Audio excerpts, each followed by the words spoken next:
সম্প্রতি বাংলাদেশের বাজারে লঞ্চ হয়ে গেল স্যামসাং এর তরফ থেকে নতুন একটি mid budget segment smartphone Samsung Galaxy F13। এই স্যামসাং গ্যালাক্সি F13 এই স্মার্টফোনটি কিন্তু A13 এর ভাইরা ভাই বলা চলে, কেননা স্পেকের দিক দিয়ে এবং ডিজাইন ক্যাটাগরি সব কিছুর দিক দিয়েই আমার কাছে মনে হয়েছে অলমোস্ট স্যামসাং A13 এর মতোই, কিন্তু দামে অনেকটাই ফারাক বা তারতম্যতা রয়েছে। এই দামের ফারাক বা তারতম্যতার জন্য কি গুণগত মানের কোনো কমতি হয়েছে বা গুণগত মান কি ভালো হয়েছে, এই সকল বিস্তারিত বিষয় নিয়েই আজকের ভিডিওটি, বলতে পারেন ফার্স্ট ইমপ্রেশন বা আমার ইমপ্রেশন।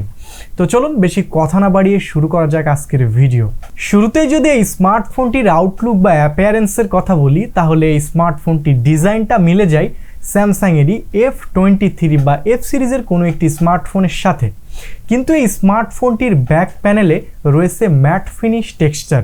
এই টেক্সচার টাইপ ডিজাইনের জন্য হাতে কিন্তু গ্রিপটা ভালো দিবে, তবে ফিনিশিংটা যদি ম্যাট না হয়ে গ্লসি হয় তাহলে কিন্তু এই সকল ফোনগুলো দেখতে আরও বেশি প্রিমিয়াম এবং গর্জিয়াস লাগে।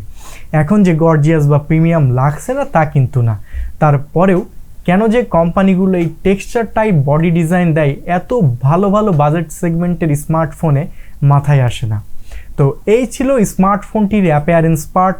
আর অ্যাজ ইউজুয়ালি নেটওয়ার্ক সাপোর্ট হিসেবে থাকছে এখানে 2G 3G 4G এর নেটওয়ার্ক, ডুয়েল ব্যান্ডের wifi support, direct hotspot, OTG, NFC এ জাতীয় সকল নেটওয়ার্ক এবং কানেক্টিভিটি এই স্মার্টফোনটিতে প্রেজেন্ট রয়েছে। স্মার্টফোনটির নেটওয়ার্ক এবং কানেক্টিভিটি নিয়ে খুব বেশি আলোচনা করার কিছু নাই, কারণ এই বাজেটে যে সকল কোম্পানি আছে তারাও এই সেম স্পেকই অফার করে নেটওয়ার্ক এবং কানেক্টিভিটি এর দিক দিয়ে। স্মার্টফোনটির ওয়েট ডিস্ট্রিবিউশন এবং বডি ডাইমেনশন নিয়ে কথা বলতেই হয় যে স্মার্টফোনটি অনেক বেশি হেভি এবং বাল্কি, কেননা 9.3 মিলিমিটারের থিকনেস এবং 207 গ্রামের ওজন অবশ্যই আপনার হাতে একটা বাল্কি অ্যান্ড হেভি ফিল দিবে, কেননা 6000 mAh ব্যাটারি ইউজ করা রয়েছে এই ফোনটির মধ্যে। সেই জায়গাতে দাঁড়িয়ে 6000 mAh ব্যাটারির থেকে 9.3 মিলিমিটার থিকনেস আসাটা স্বাভাবিক, আর 207 গ্রাম ওজন এটা কিন্তু আসলেও আনকমফোর্টেবল একটা সাইজ। তো মোটামুটি এই হচ্ছে ওয়েট ডিস্ট্রিবিউশন আর বডি ডাইমেনশন। এখন যদি স্মার্টফোনটির ডিসপ্লেতে আসি, আমরা আসলে কনক্লুশনটা পরে টানবো, এখন আমরা মেজর স্পেকগুলো নিয়ে কথা বলছি।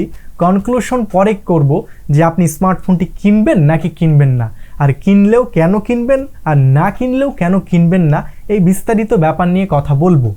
তো এই স্মার্টফোনটির ডিসপ্লে হিসেবে এখানে রয়েছে 6.6 ইঞ্চেসের একটি ডিসপ্লে, যা কিনা ফুল HD প্লাস রেজুলেশনের, দ্যাটস মিন 1080p/2400 পিক্সেল, এবং এই স্মার্টফোনটিতে রয়েছে 400 PPI।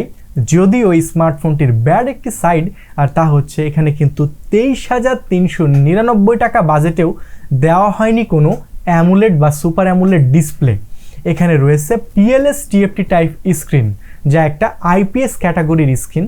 এখানে কিন্তু ডিরেক্ট IPSও ইউজ করা হয়নি, এখানে তারা ইউজ করেছে PLS ক্যাটাগরি বা PLS টাইপ, যা বলতে গেলে IPS এর সমপর্যায়, বা যেহেতু IPS ডিসপ্লেই ধরতে পারেন IPS বা IPS এর থেকে একটু লোয়ার কাউন্ট ডিসপ্লে।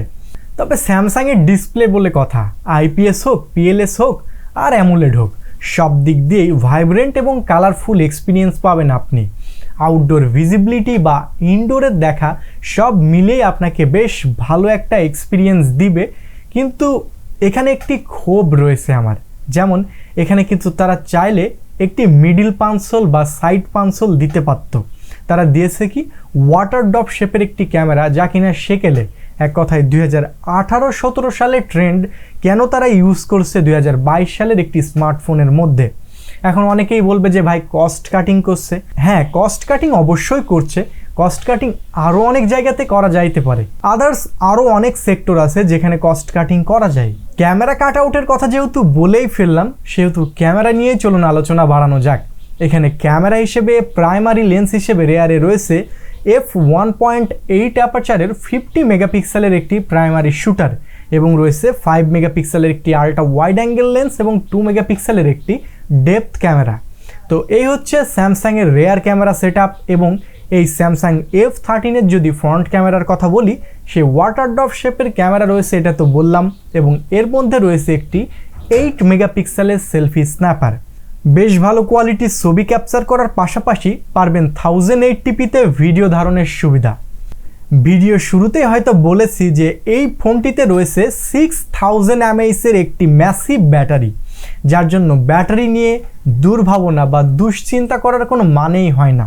কারণ এই ফোনটি আপনি যদি ভরপুর গেম খেলেন বা ভরপুর মাল্টিটাস্কিংও করেন, তবুও আপনাকে 1 থেকে 1.5 দিন অনায়াসেই হেভি ইউজ পারফরমেন্স দিবে। আর যারা জেনারেল বা মডারেট ইউজার, তারা তো 2 থেকে 2.5 দিনের মতো ব্যাকআপ অনায়াসেই পেয়ে যাবেন। আর এখানে ফাস্ট চার্জ করার জন্য রয়েছে 15 ওয়াটের একটি ফাস্ট চার্জার। যদিও 10 ওয়াট বা 15 ওয়াট ফাস্ট চার্জারের কাতারে পড়ে না, আর সেখানে 6000 mAh এর ব্যাটারি, সেহেতু চার্জ করতে কিন্তু বেশ ভালোই হ্যাসেল পোহাতে হবে। কেননা 5000 mAh এর একটি ব্যাটারি 15 ওয়াট দিয়ে চার্জ করতে মিনিমাম 3 থেকে 3.5 ঘন্টা সময় লেগেই যায়। সেখানে যেহেতু 6000 mAh এর ব্যাটারি, সেহেতু আমরা ধরেই নিতে পারি যে 3.5 থেকে 4 ঘন্টা অবধি সময় লাগতে পারে। তো ব্যাটারি ব্যাকআপ কিন্তু আপনাকে দুর্দান্ত দিবে, আর চার্জ দিতে হলে একটু হ্যাসেল তো পোহাতেই হবে। তো মোটামুটি ব্যাটারি নিয়েও কথা বলা শেষ, চলুন কথা বলা যাক তাদের নিজের ক্ষেতের মূল্য, অর্থাৎ এক্সিনোসের 850 প্রসেসরটি নিয়ে। কারণ এই স্মার্টফোনটিতে রয়েছে এক্সিনোস 850, যা কিনা 8nm আর্কিটেকচারে তৈরি। আর তারা কিন্তু A13 এই স্মার্টফোনটির মধ্যেও দিয়েছে সেম একই প্রসেসর, একই ব্যাটারি এবং অলমোস্ট একই সব কনফিগারেশন। কিন্তু A13 এর 464 ভেরিয়েন্টটার দাম 18,999 টাকা, আর সেই একই কনফিগারেশন দিয়ে স্যামসাং F13টার দাম 23,399 টাকা। তাহলে এখানে মানে কি ভেলকিটা কোম্পানি দেখালো, আসলে মাথার উপর দিয়ে যায় সব কিছু।